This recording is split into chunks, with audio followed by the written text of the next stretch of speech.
Do not confuse this with treatment or mental health advice or direction. Nothing on this podcast is made to supplement or supersede the relationship and direction of your mental health caretakers. Although David Kozlowski is a licensed marriage and family therapist, he is not functioning as a certified mental health professional in this environment, but same applies to any professionals who may appear on the Light the Fight podcast.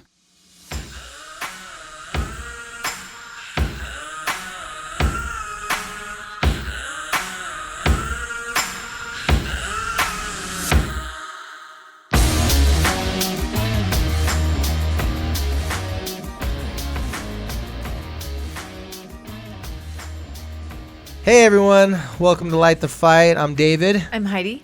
And today I'm not going to give any sarcasm. We're going to get right into strict business because, I don't know. What? We have to hustle. Oh, we got to hustle, yeah. Well, we got here, we had all this good intention, and now we've been chatting. Darn it. So I'm going to put on my thinking beanie. Not cap, because, you know, I'm a hipster. I'm putting my thinking beanie during the summertime. Come on, anyone that wears a beanie during the summertime, that's a fashion statement. That's for sure. Full fashion statement. Or, yeah, I was going to say something about hair quality, but. I couldn't go 5 seconds without the sarcasm, so I apologize, you guys, but thanks for joining us anyways with the bad sense of humor. But Heidi and I, we're riding a little bit of a wave. We are. So right now when we're talking to you, I actually don't. Oh, I should know the date because today is Capri's birthday. I was like, you better know the date. Heidi. The camera's on us. I couldn't give you the eyebrow of shame. Like, come on, Heidi. Today is one of my children's, Capri's birthday. She just turned 13. Nothing better than a fresh new teenager.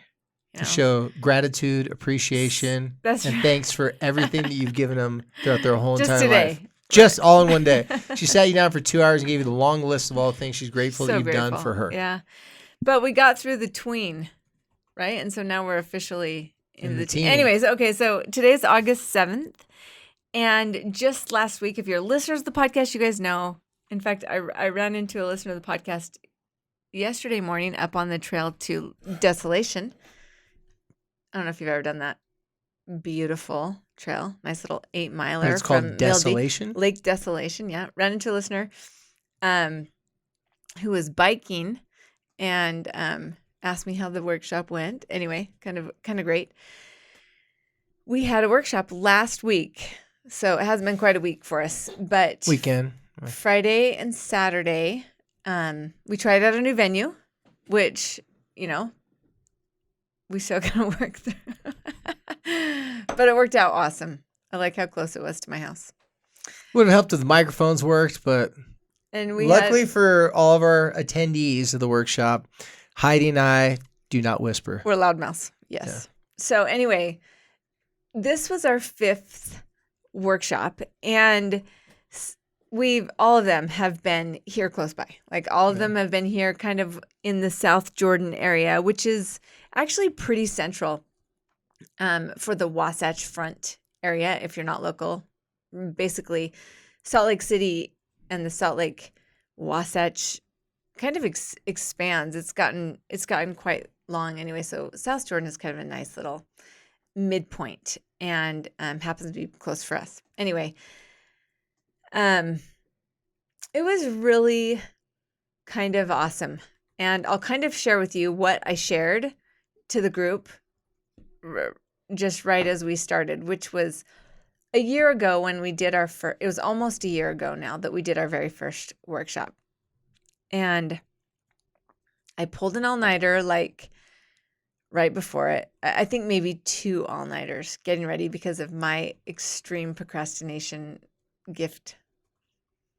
So like all of the resistance, all the shame, all the fear, and you guys know one of my greatest shames, and I've shared it before, is just that like, how can a mom who lost a son to suicide come in and teach people how to not make the same mistakes, right? And so I remember last year it was just scary for me. I didn't sleep. I remember driving so slow, and just like being afraid coming, and it was great. I remember there at Noah's event center saying, "You guys, is she gonna come? Like, she really gonna make it? I know. I was like secretly one hand behind, crossed my fingers. She's coming, and then I noticed everybody would like turn away real quick when I'd ask that. I'm like, okay, Heidi. Yeah. So I was really nervous. I remember exactly how I felt.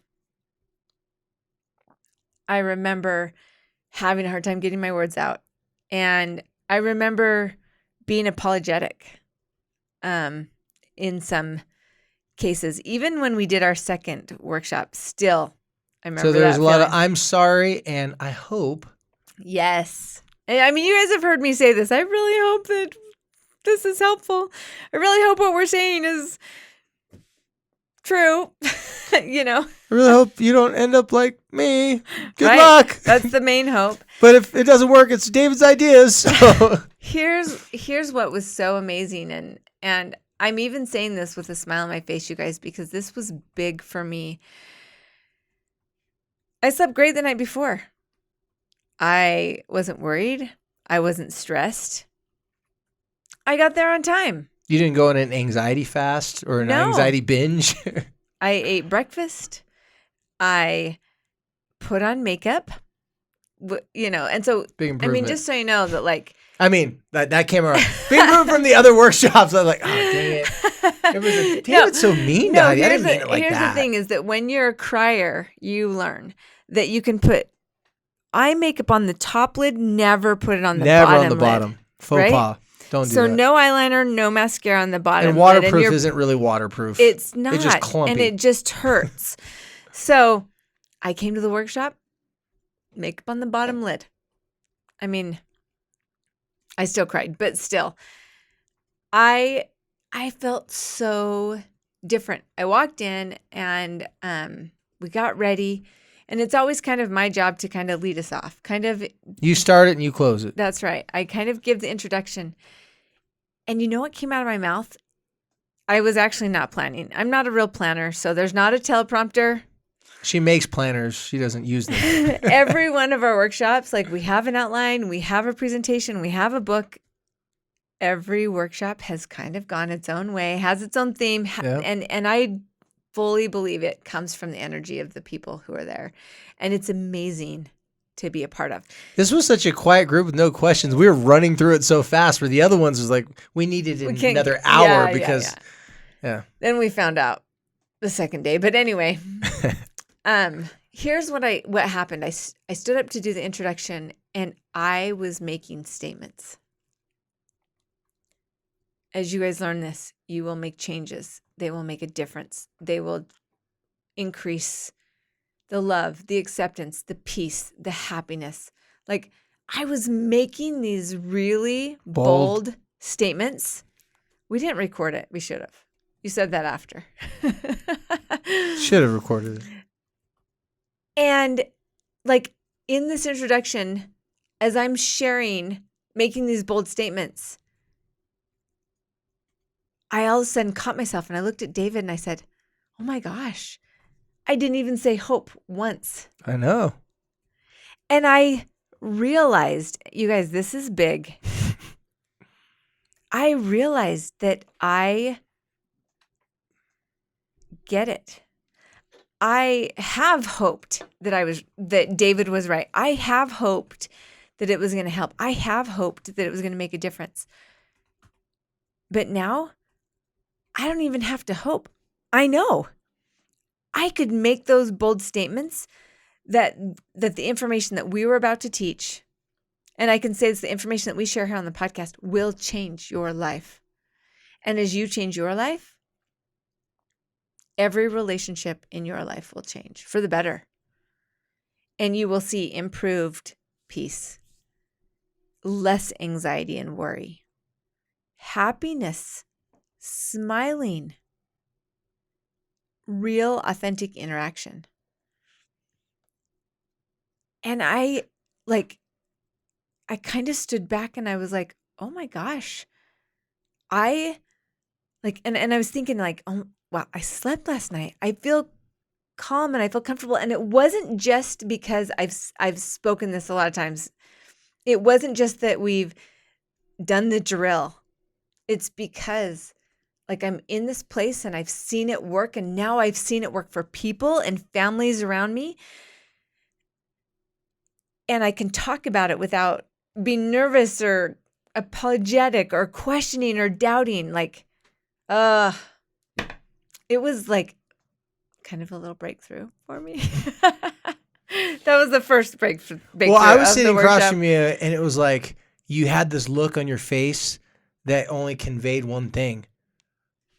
I can claim my own company. I was like, I did it. It's like, it works. It really works, guys. And everybody's like, yeah, I know. That's why we paid this money. That's why we're here, dude. Like, and I was kind of like sitting there, but it was really cute because everybody else was like, yeah, Heidi, it does work. Like, yeah, you did it. You know, you got us here. It was big. It was a little moment for me. All of our listeners that have been to our workshops, this might make a little bit more sense now. And as you've heard, a couple of the listeners after the workshop, I think 3 people told me, they said they've noticed that because in the very beginning, these people were wondering why I kept on harping on you about the hope thing. See, coaching Heidi and her family for so long, I'm not the coach anymore.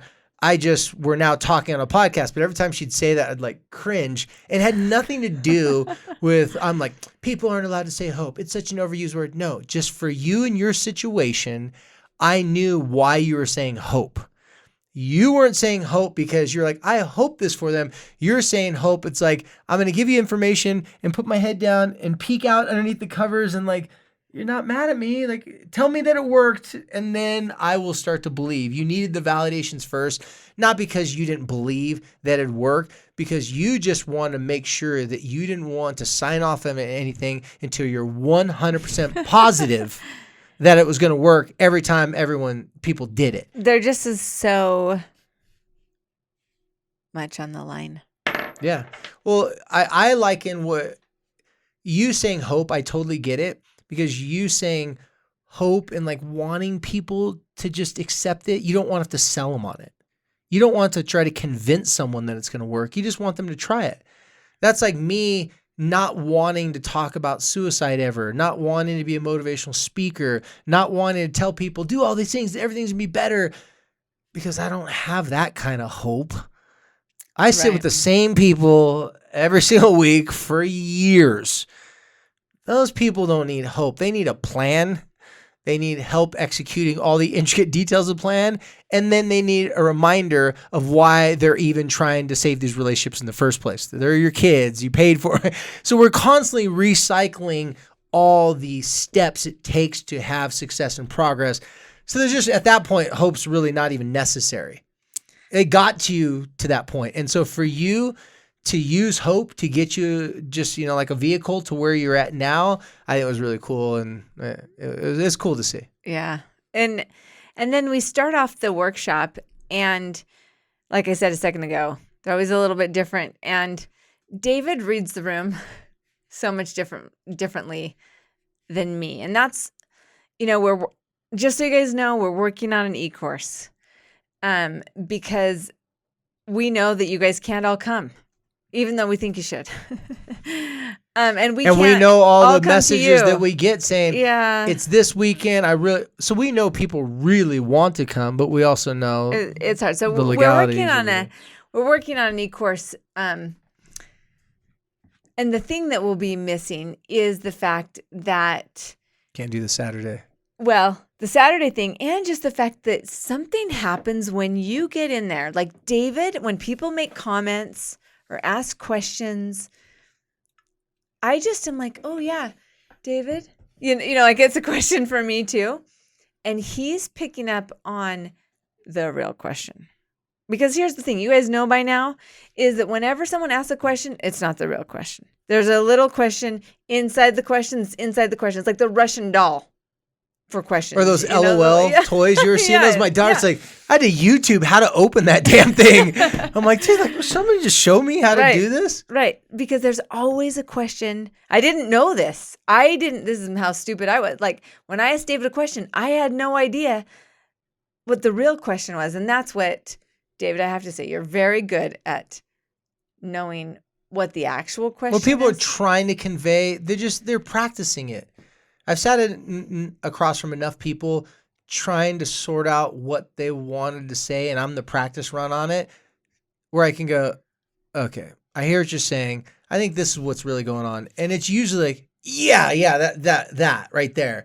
But it's hard to articulate those things when you're not used to talking about that. And you're asking a question in front of. So here's what our mind does. There's tons of people in the room. So you have a question you want to ask, but then as you're about to say it, you're like, I don't want to look stupid. I don't want other people to not understand what I'm saying. And sometimes we're battling with what we're trying to say inside of our own head, and it just doesn't get said. I can't even tell you how many times that I've asked a question and not even realize that I was actually asking a completely different question. Because actually David will say, that's not your question. No, it is. No, it's not. And with you, I can have a little bit more liberty to like say, I know that's not your question. Okay, but I want it to end. I'm like, I see there. Usually Heidi will set up a question hoping that I'll tell her something that justifies her not wanting to try it that anymore. To be validated and justified. Anyway, so it was so interesting in that room how David would kind of take things in a different direction. And I was not, like, I just don't have that vision that you have. I just don't see it in that way. So it's always just, I learn a lot. Well, I think it's the credit has to be given to the people that paid the money, that came out. I mean, because you're getting babysitters, people are flying in from out of state, and to be there, have the questions, and then have the courage to ask the questions, knowing that, or not knowing how it was going to be received.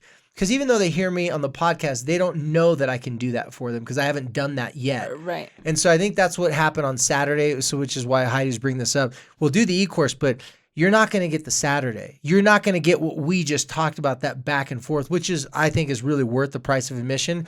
But one thing that she's missing out on, she's underselling herself. You're not going to get the Heidi swap effect. Because when Heidi weighs in and makes statements on the importance of this and how certain tools were really difficult for her, but she's flipped them around. She's now making those a strength. And she mentions something about why this is so important to her. And you do it unscripted, random throughout each workshop. This moment comes up. The room goes dead silent. And for those of you listening there at the workshop, you know you had that moment with Heidi where I'm like looking at her and then quickly I pan over to the audience. There's not one freaking dry eye. Not one. The husbands, people that were in the back that weren't saying anything, everybody's face just changes and we're all just locked in with you at that moment because we know, and this was the big theme, at least one of the things that I wanted to make a theme of this workshop, your sincerity is your qualification. So Heidi, this was the big breakthrough for her, and that's why I went with this motto the whole entire time. How your body language, your facial expressions, your words, not saying things like, if you can see me on YouTube, I'm cringing. I'm like, I hope you guys get help from this. It's like this. It's like you're saying I hope, but you're really saying I'm scared it's not going to work. You're saying the opposite of hope. But now, not only did you own it, not only did you testify of it, you say, hey, listen, in a court of law, I put my hand on the Bible, Your Honor, this crap works. May sound weird, but it works. You just saying that, everybody was dead silent. Everybody's tearing up. And that's something that I could never add to these. You gave me too much credit in the beginning out of your own insecurities of having all the right answers and all the compliments. You give me a lot of compliments that I thought were great, but I could tell the difference when you were giving me compliments, both because you thought it was helpful, but also because you wanted to take the attention off yourself. You didn't feel comfortable saying that this was going to work or that you tried it because you go back in your head. It's like, well, if I'm so smart and I know all this stuff, how come my son's not alive still? So you were battling that with yourself. But now when you're giving me compliments like today, it was like, wow, like that was like, it was totally just you're talking about what happened. Where other times you're uncomfortable that it was working, and also you're uncomfortable that it's working so well and you didn't know this and you didn't do this yourself. So you've gotten more comfortable telling people, not only did I wish I knew this, but I wish I knew this. Now I had to practice it for a long time. And now I can say that, yeah, it would have helped in some way. It would have saved your son's life. There's no way to know that. But there are certain scenarios that you're like, that could have been handled differently. And then you get to practice it with your other kids as well. So my hat's off to you, Heidi. It was so cool to see you just I'll relax and chill. And we can have a lot of fun when we're a little bit more relaxed. It's a little easier. I will say the that. punchline of our jokes are better when we're relaxed. Well, and so this is actually a topic that I kind of wanted to address today. And real quick before we get into that topic. Oh yeah, sorry. One of the things that I just want to say this and jump in that top. One of the things that the parents there had a question on was how to get in to see me. So I had 5 people ask. They kind of already knew, but I don't blame them for asking. And then I had to give them the bad news, tell them I can't see them, and then share, I can give you some referrals and references if you're local. But the best thing I could do is remind them of our new sponsor, Teen Counseling, right? teencounseling.com. I looked over at our producer, Brandon, because I wanted the validation. I wanted the validation from Brandon that this teen counseling that we're doing right now, we just got back feedback from the company. We've gotten feedback from our listeners. I'm so pumped and so excited about it. And just a little reminder, if you haven't been listening to our podcast for the past 3 weeks, go to teencounseling.com/LTF for Light the Fight, and it gives you 10% discount. But go check out what they can do for you and your family situation with your teenager. From 13 to 19 years old, they're giving you a chance to have the counseling inside the palm of your kid's hand. You know what else your kid already has in the palm of their hand? Because I had one parent said, I don't know about giving my kid that much power in their cell phone. And she was saying some very valid concerns. I don't know if she liked my comment that I gave back to her, but it made the point and she got what I said. Which is everything you say. Well, she said, she goes, I don't know if I want to give them, this in their hand because then they may try to control this or that. And I go, okay, well, already they have access to every pedophile in the world, whether you realize it or not. You said that? They have all the pornography in the world in their hand. And she looked at me and I was like, they have access to it. People have access to them. They already have this powerful device. Why not use it for their benefit? So, I said something really drastic. She's like, what? But then she got what I was saying. And I was like, give it a shot. Because she had no success finding teen counselors. She didn't live here. She lives down in southern Utah. No success finding teen counselors. All of her complaints were valid. So I said, I don't know if this is going to work for you, but how could it hurt to try? It's not going to hurt to try this because it's so easy to get out and to change your counselor. So teencounseling.com/LTF. Really important to do the /LTF. One, it gives them information knowing how that you heard about them. And also, too, with our sponsorship, the more people that use /LTF, they're getting feedback from our people that are coming in. Otherwise, they wouldn't know how to get the feedback. They want to ask our listeners, when they're in a sponsorship with a podcast like us, they want this to go well. This is not something that they're paying money for because they just want to see what happens. They need you to put LTF /LTF so they can track the progress and what everybody's doing. Well, and to every mom out there who has called a doctor's office or a counseling office and said, when is your next appointment? And, today's August 7th and they're like, well, September 25th. And you're like, just takes your breath away. No way.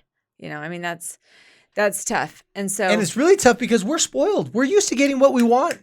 Right. If our internet's toggling, I'm like, ugh. One of the things we talked about also just in our workshop and in real life is that for us in our age, the thought of getting on the phone and talking to a counselor via the phone, you use the app and video conferencing, it's like, it just doesn't compute for us. It has to be like in an office with the, all this professionalism around it. But for our kids, this is just like what makes sense to them. I think that's why the teen counseling part of this is so powerful. They won't even think twice about this. This will feel so normal. This is how they talk to their closest friends. It's how they communicate with their teachers. It's how they get information that's necessary for them. So, and proof of what Heidi's saying there right now is look what's happening to TVs. Yeah, you don't even know scheduled programming. What? Well, I'm specifically speaking about younger kids. No, you're right. But with younger kids, have younger kids ever been given the remote control and ever given power of the 70, 80-inch big flat screen TV when they're really young? No. That's the power position of the parent. They change the channel. They look at this.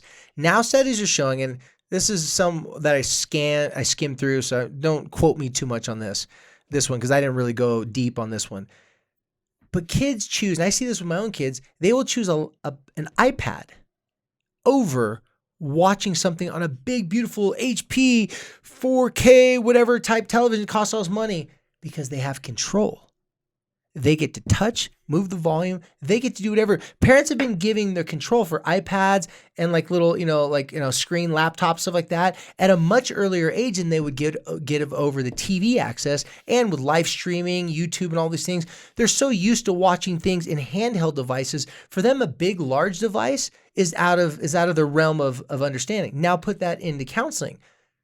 They haven't had traditional counseling throughout their whole entire life. They're not used to that process. I remember the very first time I went to see a counselor as an adult on my own will. I was sitting in the lobby, just sitting there. Oh my God. I was shaking. I was like nervous and nerve-wracking. I'm like, okay, is she going to tell me I have borderline personality disorder? Because if she does, like, I can't handle that. What if she does? I had so much going on in my mind. Once I walked in there, I broke through those barriers. It was calm. It was relaxed. She had her legs crossed with some Birkenstocks and some candles lit. She was a hippie. So I was like, oh, this is weird, right? This is what you see in the movies. Turned out to be a great experience, but I had to go through all those hoops just to get there.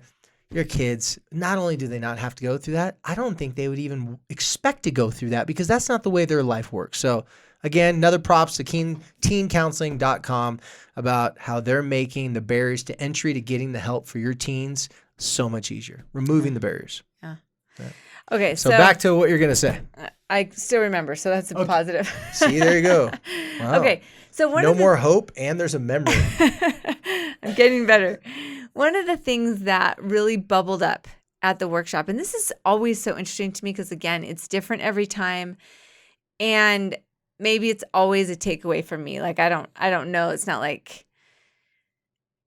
this notion of how important our energy is as a person on the situation. When I say energy or vibe, talk about hippie, right? Like that's kind of what people think of. But what I'm talking about is all of all the myriads of the nonverbal presentation that we make into a relationship or a situation. And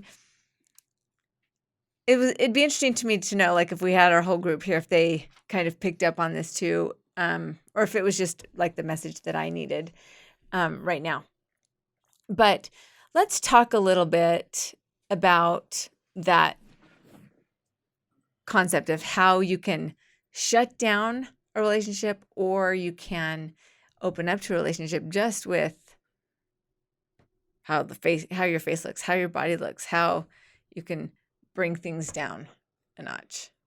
Well, we want to talk about some topics today that were just really present and people were kind of all on the same page about. And one thing, when we were talking about partnering with your teenager and having the mindset of, okay, this is not my employee of my family business. This is someone that started out at a lower level position only because their age. And as they get older, they're going to have to learn how to be an assistant manager, a manager, and they're going to have to take on all these other responsibilities. Usually when parents come to the workshop, they're thinking, okay, give me the tools and the solutions to get my kid to behave and operate in a manner that's going to make my life easier. Well, then they quickly realize that this has nothing to do with that. You're actually in the customer service business, and these kids aren't your employees. You got married. You had sex without consulting them if they wanted to be born through you. So this is a different type of arrangement. He just likes to say my metaphors are magical. I realize that. Uncomfortable or maddening. Conversation. Magical or maddening. It could go either way. It depends on, yeah. Right. So one very small specific detail that everybody knows, but when we're pissed off and angry at our kids, we don't think of how our eyebrows look. Is our stress just being oozing out of us, and now they feel the weight of a job that's not going where we thought it'd go, of a relationship that sputtered out, of friends that hurt us, of family members that stabbed us in the back, are they have to be the caregivers for all of those things in our life?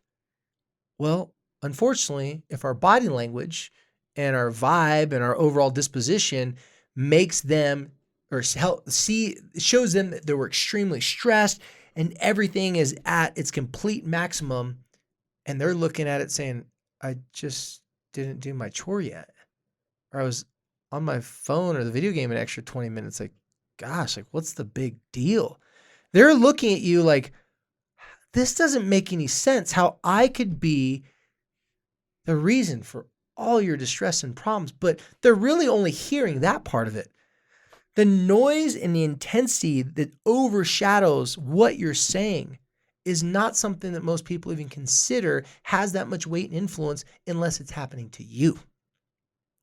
When your kids say, gosh, Mom, what are you freaking out about?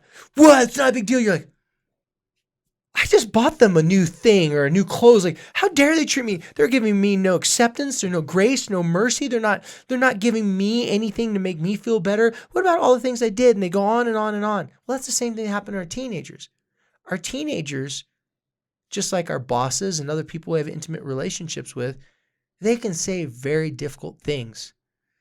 But if their body language, their facial expressions, and their overall disposition shows that they're sincere and this is very important and this means a lot to them, the criticism doesn't feel so critical. The criticism feels like it's some information that your brain might consider taking. The only way we can convey that is with our body language and facial expressions, like I said, all those things, because that has been long. There's been so many years of research of how our brain interprets the truth of a message. And if what is coming out of the person's mouth does not correlate with, like we said, the body language, the disposition, energy, whatever you want to call it, then the person's always going to go with the body language, the energy, the facial expressions, and the tone of voice every single time. Why would you take the risk of saying, oh, Mom she's not really mad. She just freaking out like this because it's Tuesday. No, we're usually reacting to that. And it was really interesting to hear a lot of the people. I didn't even hear them. I just saw them look at me and give me this weird look, and they started looking around. Like, gosh, what am I showing them? Well, if you had to take away your words and your body language was the only thing they heard, it could sound like you hate them and they're the reason why you have all these problems in your life, even though you were actually intending to try to help them at that moment. Which is heavy for kids. Really heavy. It's heavy for kids because they don't understand all that other adult stuff that you're dealing with, for sure, because you're an adult. So, they're not thinking about the sprinklers that's just been broken and the garage door that has to get repaired and the tax payment that's due or, whatever. So I think I want to throw out, like, just so that we can kind of move on to the next little topic, is that I want to throw out a challenge. I want to give you like some light the fight homework or something to just work on right here. And that is, we kind of bounced onto this topic a lot at the workshop where people were saying, when I drive to carpool or I go and I pick up my kid, maybe you're picking them up from an activity that they're participating in. You're picking them up from a friend's house. You're picking them up from a carpool. I want you to consider, like, in that minute, right before they get in the car, what do you look like? What's the expression on your face? What are your shoulders doing? How are you holding the steering wheel? Because we all know we have like a traffic grip, and we have like a it's all cool grip, and we have like the down here grip. It's all good, like. And we have the driving with one knee and texting grip. Wouldn't suggest that Don't one. do that one. What is your grip? Where, if you were looking at yourself on a temperature, where are you? If you're above 5, they're gonna immediately defenses up, concern. What's going on? Why are they mad? Are they mad at me? Or if they've had a bad day, they're going to just automatically even taking that personally, they're going to that take it much personal more. even though you didn't say anything. Right. So then if you just start thinking like right before they get in the car, maybe you got to shake it off. Maybe even when you're going to pick up carpool, you got to put on like some Michael Jackson, some Enya, whatever works for you, like get yourself into a place so that I know what Michael Jackson song, Man in the Mirror. No, that's too hard. Man in the Mirror. I'm talking Like about look like in the mirror, dancing. see how you look. That was what I was trying to say. She didn't even get my joke. Okay, I thought, no. you may proceed. I was just thinking like you don't have to. All right. Okay. I just mean a feel good. So notice what happens to them when they get in and immediately they feel your energy before anything comes out of your mouth. So I'm a product designer and I'm working on a new planner and my deadline is like in a week and a half. And so I was working on the quotes. So I'm like searching the internet. I'm looking for quotes to put in the planner. And I'm going to butcher this because I don't have it in front of me, but one of the quotes said, people read your energy before they even listen to what you have to say, something along those lines. And that's what kind of got me even thinking about it right after the workshop was you can make or break that conversation that hasn't even happened about what you don't even know what's going to happen just by the look on your face and the tension in your shoulders and the way you're holding the steering wheel. So you can own that by lightening the mood. Even if the sprinklers have gone out and the garage door is broken, both those things are going to be a problem whether you have an optimal energy or a crappy energy. You get to control that. Yeah. I don't think there's much debate. Most people, and we've said it on the podcast a couple times, I don't know whose quote this is originally, but people kind of have this understanding that music, when you listen to music, it's kind of like what feelings sound like. Most people have learned to alter their mood or enhance their mood in some way, shape, or form using music. Music uses vibrations. We feel the vibrations. When people, it's very common nowadays, even though it was from the past, but people say, I'm vibing, or what's your vibe, or I feel the vibe. It's just the most common way people talk about what's the energy that you're getting from that person. You have no idea what it is, but what does it feel like? Just like music can alter someone's mood and it comes in a vibratory state. I think I used that correctly. Don't Google that. If you're an English teacher, do not, please, save me. Please. Just say that we'll give him a pass because he's just a feelings guy. So, but just like how music can change that vibration depending on what type of music it is and the frequency and stuff on it, your relationship with your child or your person that you're struggling with is like music. What music are you playing for them? Are you playing the music that annoys them? Are you playing the music that tends to, make them a little bit lighter? Now, what you said, playing music when you go to pick them up, that's a great way, but it's also a great way for you to be listening to the right music before you go pick them up so that you can look at them. The first impression, like most of us grew up knowing, first impressions are huge. And you only get one chance to make a first impression. One time. Well, one time every day at the carpool. Exactly. So the first impression of when they wake up in the morning, the first impression when you put them, when you pick them up, and the last impression before they go to bed. So these are the most important impressions that I found. There's lots of important times, but if they're showing up from something and you haven't seen them in a while, these are the chances for you to make a better first impression. Your first impression should be a song that's on a playlist that they want to hear. So that's why another reason why we strongly discourage starting out with questions, because a question is a vibration of fear, concern, and like I was talking about, doubt. You don't know the intention of the person asking the question. So then that person is left filling in the blanks of why you're asking the question. So music, just like your body language, your facial expressions, and your overall energy and vibe and disposition is sending a frequency. It's sending a vibration to the person. But what type of music are you sending them? Are you sending them the type of music that drives them crazy and that they hate? Some parents admittedly will say, well, I do little things to embarrass my kids in front of their friends. It's a very passive aggressive way because they have control. You feel like your teenager or your kid has control over you and you feel like you're their slave driving around. So at least you're going to freaking dig a little shot into them or make them feel embarrassed in their friends. But what music is that? You're intentionally turning up the music that they hate. What's that going to do for the relationship? So I'm glad you brought up the whole entire body language and facial expressions because the best way that I've been finding able to help people connect with it is using music as the metaphor because music changes our mood and so does people's attitude. Well, so many people say to me all the time, why are we always talking about feelings? Like, I don't remember having all these feelings and all these, I don't remember having all these thoughts and anxieties and depressions and all these things when I was their age. You know what I say that? You also didn't have an Apple phone either. Right. You also didn't have the internet.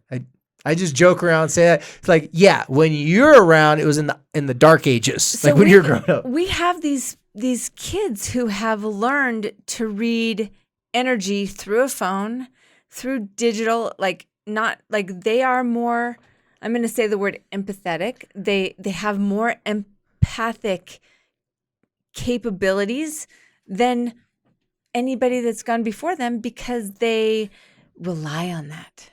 Well, I also think they're overcompensating drastically.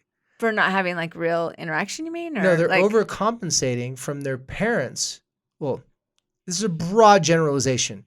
The old school traditional way of parenting wasn't about how do you feel, what's going on, take you to therapy, talk about your feelings. It was like girls have to be this way, boys have to be this way. Now that's kind of all been wrecked and blown with new information and understanding people are connected to each other, can share details and information. But what's happening is I feel that this generation is trying to balance out the dysfunction of not talking about feelings and not sharing things for so many generations. This next generation is like, we got to throw a wrench in that. So we have to talk about it. Technology gave them the microphone and the platform to do that. So now you can't tell a young person that they can't have an opinion, they can't share it because that's not the world they live in. We kind of just submitted to, well, I always joke around on the podcast about this. Well, my mom's neighbor said that that's true, so it must be true. Your mom's neighbor? Like, who's that lady? Or your uncle's father? Like, who's your uncle's father? It's like we got these weird truths, air quotes, truths from all different sources, and we had to sort out what was real, what isn't real. Right. But look what's happened with information. This came up in our parenting conference as well. Now it's hard to trust the information because we get too much of it. We get so much of it and it's conflicting. And it all sounds like this is right. Clickbait. If you don't know what clickbait is, they say they put the frame of the context of the title of the video or the title of the article. It's so outlandish that you have to click on it to see what it's about. It could be like, man fights off 10 sharks to save his family. You're like, okay, I got to click on this. Some guy was petting sharks at a shark petting place in the Bahamas, and his kid fell in next to a bunch of 3-foot lemon sharks. He didn't save them from nothing. Those sharks swam away. They're scared. But they got you to click on it. And because you clicked on it, then they could sell it to advertisers. So there's just a different way that information is being thrown at us. But I think that podcasting, our kids being more sensitive, the influx of tons of information is really a result of not having it before or the ability to talk about your feelings. So I guess just going back to my little homework challenge is really think about what the energy, what the vibe you're presenting when your kid gets into the car, into your little, into that space where you have that interaction and then maybe play around with what you can do to change that feeling there and how it will affect that interaction. Just something to kind of think about. And, can I just add to that? So it's technically, well, I don't know if I made this up. I may or may not have made this up. If I'm stealing from someone, I really apologize. But it's an ally inventory. So what you do is you ask your partner, your significant other, whoever that may be, or you ask one of the children who are definitely on your team or realize that you're trying to get better at your vibe or your energy. Ask them beforehand, say, hey, I'm trying to work on making sure that my facial expression, body language are just more inviting and open. You don't have to be cheesy, like doing those little glamour shots from the mall, like, oh my gosh, and like smile with glitter and like, the cheerleader pictures where they always put their faces up against each other and smile. I never understood that. Anyways. Just means it's love. like they just go, and they smile, right? Hopefully you can see this on YouTube.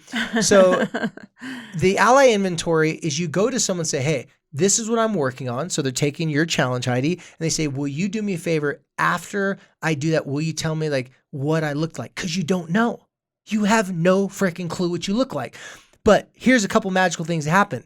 When we know we're going to be recorded, we usually kind of dress for the occasion. Look a little better, yeah. When we know that our boss or someone's going to be monitoring and watching us, we put it on and we get into character more. But if we do that enough, it just becomes the role that we play. We condition ourselves, because think about it, our brain is going to say, wow, you got such a good response from your kids. Why not do it again? I shared in the workshop, it was a while ago, but a mom, she's picking up her kids every single day from school. And this is kind of how that conversation started about what's your energy when you pick your kids up. In this weird family session, she found out that on Tuesdays and Thursdays, her kids had this inside thing like, oh my gosh, mom's gonna be so mad. Oh wait, it's Tuesday. Oh yeah, she's fine. Like you can tell her on Tuesday. On Tuesday and Thursday, the kids were open, they're talking, they're joking around, and they could tell mom about their day. Monday, Wednesday, and Friday, no. She looked at them, she's like, what are you talking about? Well, in the middle of a short conversation, they found out, guess what she did every Tuesday and Thursday before she picked up kids? It was just total random happenstance. She went to yoga class from 2 to 3 and picked them up at 3:30. She was good. So like trying to, I gotta hold this pose. She was telling about how much yoga pushes her and she hates it, but she loves it. I'm like, me too. I totally get it. But what she realized in that conversation was when the kids got her on Tuesday and Thursday, they got the part of their mom that did something hard that she chose to do versus looking at her life as a mom with a bunch of kids and saying, I didn't choose all this and I got to deal with this struggle. It was a struggle she signed up for. It was a struggle that had a return on investment, and it was the hardest thing she was going to do all day long. Her kids going through this stuff and the teacher and this, those are annoying and aggravating, but personally for her, that was a challenge. She was not in good shape. She was struggling to keep to a diet and to exercise routine, but for some reason, when she found out her kids gave her that positive feedback, guess what she did 4 times a week after that? Yoga. And dad was like, please. The kids were like, yes. She wanted to do 4 yogas a week. She thought she couldn't, but when she got feedback from her kids. So this is just one of those examples that I want you to take your own life scenario and look at the things that when you did show up, the conversations went better. Usually it's going to be starting off with statements, but your statements can't have a stern look on your face like, so if you'd like to talk about your day, I'd love to hear it because you never talked before. So it'd be really great to finally have you talk about your day so I know what the hell's going on with you. Why don't you just tell me? I've had parents say, that was a statement. I'm just like, dude, that's not that kind of statement, man. Some people took it to the extreme. But you're making a statement with your body language, which was the takeaway for all of our people in the workshop. That's the statement. You could also be questioning with your body language, right? And exactly. You got to know which one is your body language making statements? Is your body language opening up question marks? Yeah. I'm going to add one more thing. It's okay. Like maybe a cool way to, David was just talking about music. Maybe music is a big thing for my kids. And you could say something like, you guys, I need some new music. Make me a playlist. Maybe create some music that you guys can And if they make a playlist with like Barney songs as a joke, laugh at it. Don't go, you guys, I really meant it. Like go, try to be relaxed. Laugh at it. Because this happened one time. And a 16-year-old boy, because his mom was trying to do this to connect with him, sent him a playlist. And the fact that she laughed it and thought it was funny, he's like, Mom, you've come a long way. She's like, what do you mean? He's like, well, in the old days, you would have got mad at me. And it would have been a personal thing. So I'm trying to connect with you. And he's like, exactly. That was my point. Well, I laugh and joke with my friends. You're not able to joke about anything. Right. So sorry, I didn't mean to interrupt you. No, that's good. Anyway, those are just a couple things. I'm realizing how much I benefit from somebody actually making a challenge or, do this. I love action. Yeah. points. Anyway. Well, just a little reminder, take her challenge. And if you have someone that you can do an ally inventory with, do that. So go ask someone or go tell someone what your intention is. You're trying to make sure that your body language is open, inviting, and this and that. And then ask them for feedback. They can tell you. A lot of moms do this and they go overboard on the cheesy department. And it's a little bit too much like they're talking to their 5-year-old kid instead of their 15-year-old. So your ally that's helping you see what you look like, they'll tell you, is it too much? Is it too little? Do you need to do this a little bit more? But you going to them asking for that, it's going to help you have more success with Heidi's challenge. So thank you for putting the challenge out to our listeners. Yeah. Anyway, so I have really, like whether I'm hungry or stressed, any of those things, like, Or you have a project due yesterday. Yeah. So this has been a great thing for me and for my kids, and it also happens to really work with the coworkers, just spouses. Dogs don't care. Dogs are excited. I always tell people, no matter what. I always tell people because I meet most people helping them and their kids, and next thing you know, I start helping them with other aspects of relationships in life, and it turns into business. Disgruntled family members, like really stressful relationships. But once they start to see this work for their kids, they start to go, gosh, who else could this work on? Because if you can do this with your children, your partners, you could do it with anyone else. Like And those are some work relationships are challenging, and sometimes those are worse than your family relationships, but your family relationships are all day, every day. Those don't stop. And I always like to tell have people to I love them. tried to get emancipated from my family as an adult. There's not a law for that one. I'm like, I was adopted by him. Can I be unadopted at the same time? Like, nah, it doesn't work that way, man. So we have a few more minutes. What did you feel like bubbled up? Was there anything that you kind of saw that you would speak to? Something kind of interesting happened on Saturday. I was just weighing in on a couple, something that they said. And I started spouting off and just talking like I always do. And then I heard like the whole room go, awesome. whoa, stop. And I was like, This was awesome. You could see the confused. I'm like, wait, what? I'm like, stop what? They're, what did you just say? Say it again. I'm like, and I said it again. And I was actually kind of surprised that caught so many people off guard. Because for me, not that I think people would know this. Frankly, we've talked about it before, but I think we might need an entire podcast for like all 4 sections of this what I know you're going to say. Yeah, I'll just kind of say it real quick. Basically what happened was a gentleman and his wife, and this is something that's interesting. We'll talk about like coddling and shaming. And, one couple said, the guy's like, yeah, I'm the total coddler. And I just want to be like, so you just introduced us to the shamer, your wife. Because that's this kind of theme was like one person plays one role, the other plays the opposite role, and then you switch. Depending on the kid. Depending on the kid and depending on the situation, right? And sometimes you switch back and forth yourself. Yeah. Like I was too hard on, I feel bad. Let me make them their favorite dinner or buy them a toy or whatever.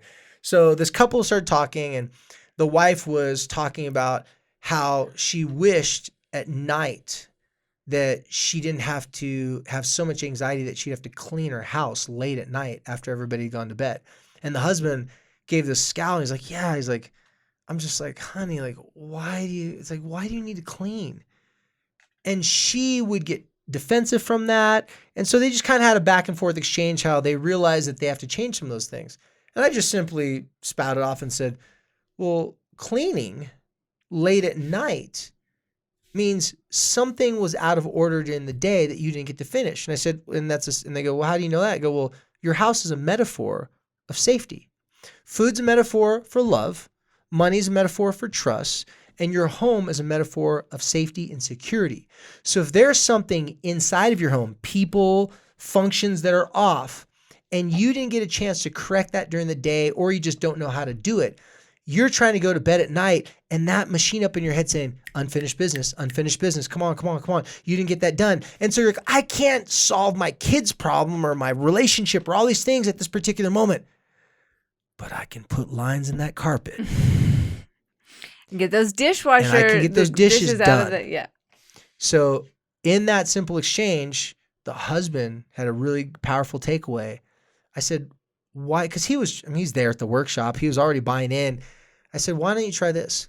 When you come home next time and she's having this angst, instead of her like sitting there and looking at you saying, do you mind if I clean? Because she knows she feels like she's going to take criticism and judgment for it because he's like, why are you doing that? And he's got this weird look on his face like, why? Like, just come sit down. Exactly. So he thinks by saying, why are you doing this? It's helping her relieve the pressure. But what it does is it makes her feel that she's not allowed to express this to him. She's not able to clean, even though it makes her feel better. But at the same time, sometimes it doesn't work and make her feel better. So I said, just do this. When you come home, if you see her kind of bubbling up a little bit, look at her and say, listen, I just want to let you know, if going cleaning some stuff would make you feel better, go ahead and knock yourself out, because I know sometimes it just helps you feel better. But also sometimes cleaning doesn't make you feel better, and it's because you just needed to talk it out for a little bit. So if you want to talk to me about your day and just unload a little bit, we can do that too.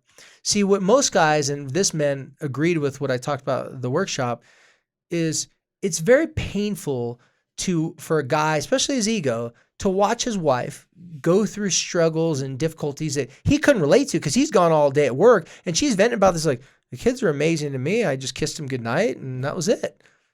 And he knows it's not realistic. He knows he doesn't get that side of him.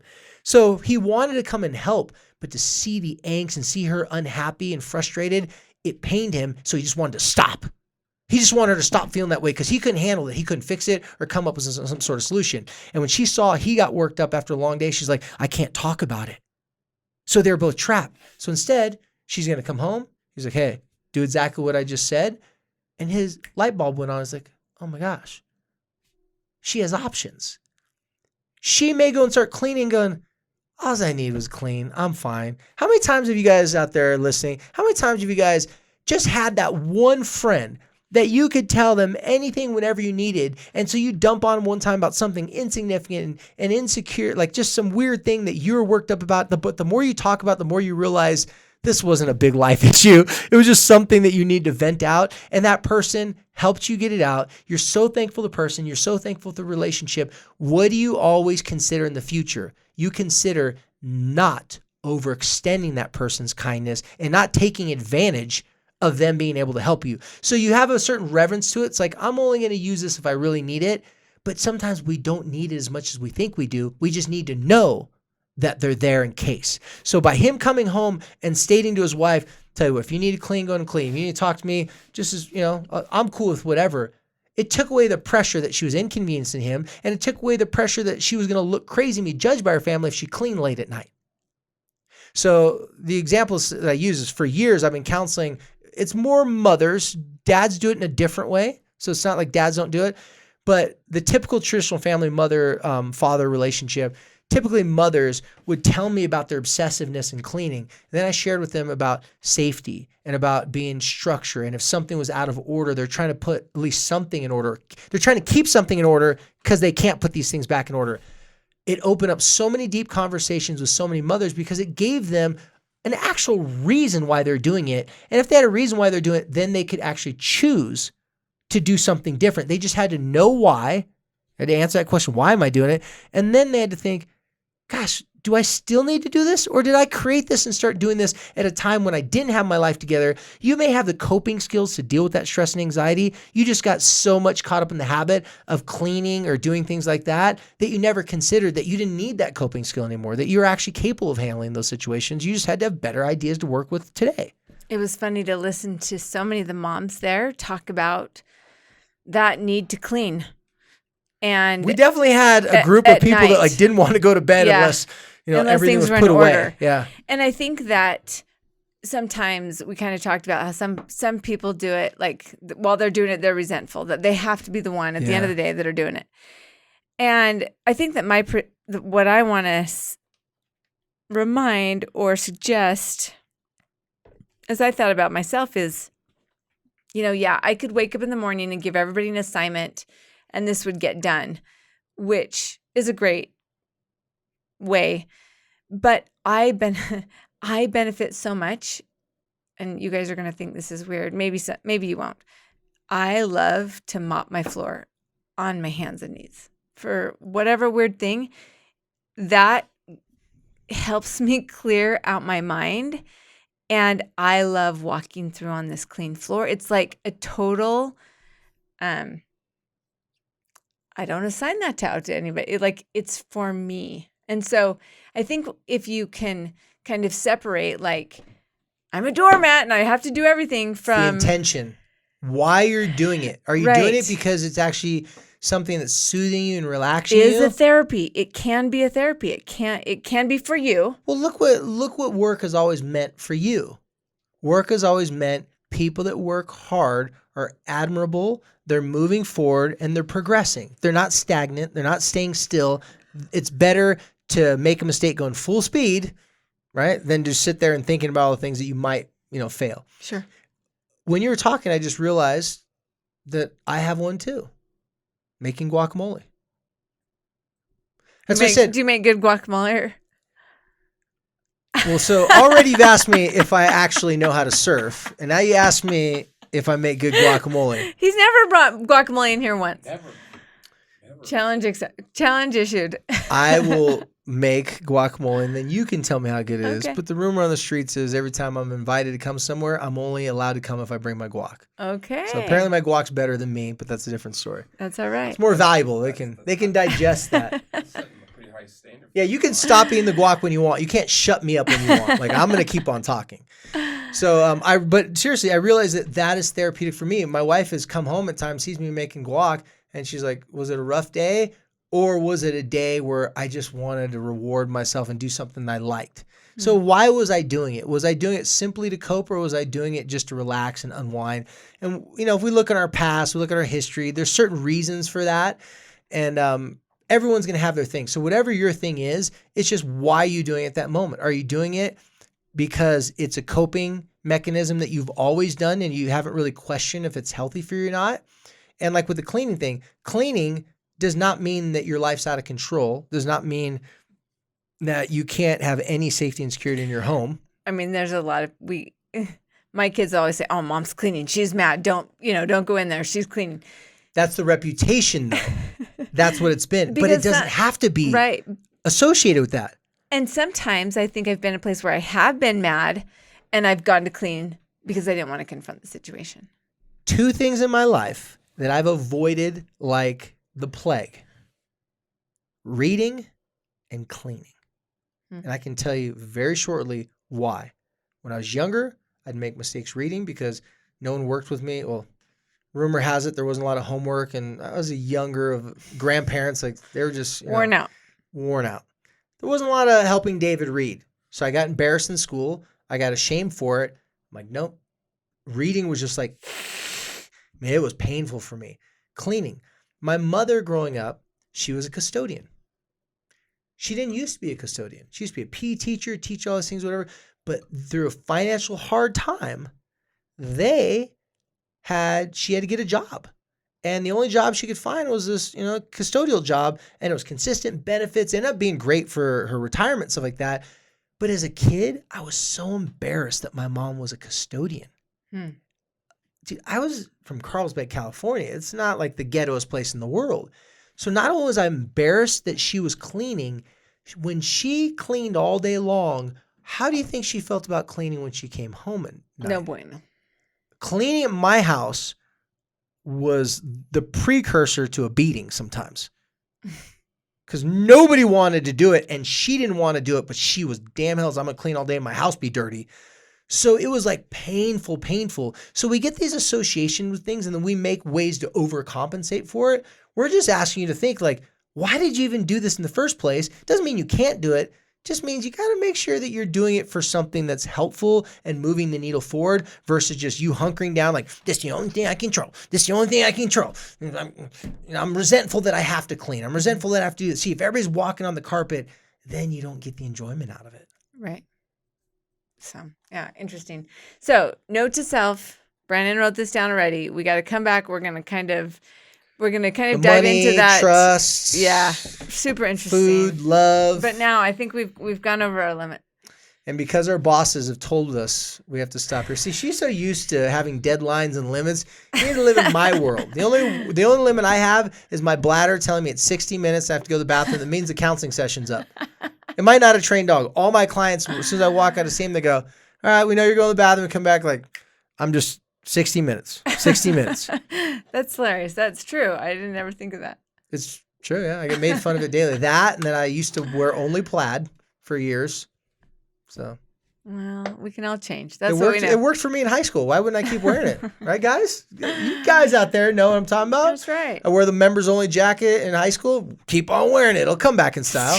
Eventually, maybe, hopefully. Well, you guys, as always, thank you so much for listening. Thank you for trying. Thank you, for taking on our little challenges. Thank you for not hoping. Thanks for not just hope is not a strategy. Hope is not Thanks a strategy. for taking action. We appreciate it. We always love to hear from you. So whether you're sending messages to us for DMs, wins, questions, concerns, we'd love to hear your feedback. Also, we'd love to hear your feedback with teencounseling.com. And if you are going to give it a shot, like I said, jump in there and go to teencounseling.com/LTF, which stands for Light the Fight. That will help communicate to teencounseling.com that, you guys are listening. So that would be helpful as well. And a big shout out to 1-800-CONTACTS, our community sponsor. For without them, we'd be giving out napkins with instructions on our workshops. That's right. It'd be more like a Light the Fight Sharpie on a white shirt. Which, thankfully we don't have to go to that place. Yes. We do love our friends at 1-800-CONTACTS. So check that out, 1-800-CONTACTS.com. Also, if you're needing contacts or glasses, they do all the things. So just check them out there. Even through their app. Also, if you want a job, great place to work. Best place to work. Heidi keeps on getting turned down. I told you to give it up. I really want a job. It's not your calling. Keep getting applications. Anyway, as always, thank you for listening. Thanks for telling your friends. And real quick, thanks for all the people who came to our workshop. Yes. Thanks for coming. Thanks for facing your fears. And we don't have another workshop on the books yet, so we're starting to look at dates again. So stay tuned for that. Tell your friends, tell your family, and you might even consider letting your kids listen. Sometimes they like to know what you're learning so that they can use it against you. A couple parents told me that they hold you accountable. Strategically planned a certain part of a podcast, and I can't remember what podcast was, to put on when their kids were in the car, because they had exchanges like the kids get to listen to music and they listen to podcasts. But this one parent put on a part of the podcast that they 100% knew that their kids had been like, wait, what? Yeah, Mom, like that's right, that they would agree with, just to suck them in to be curious about it. And it worked. Yeah. It's interesting. Everybody likes to be told that they're right and likes to be given a compliment. Try interrupting someone in the middle of their sentence with a compliment. They will not be mad at you. That's right. They will listen. They'll be like, you may proceed. Keep going. I'm listening. Anyway, we'll let you guys go for this week. Come back next week. New episodes are live on Thursday. And if you are on your podcast app, you can always hit the subscribe button. We would love happy reviews. And comments and recommendations. And as always, we want to thank you for helping us to light the fight.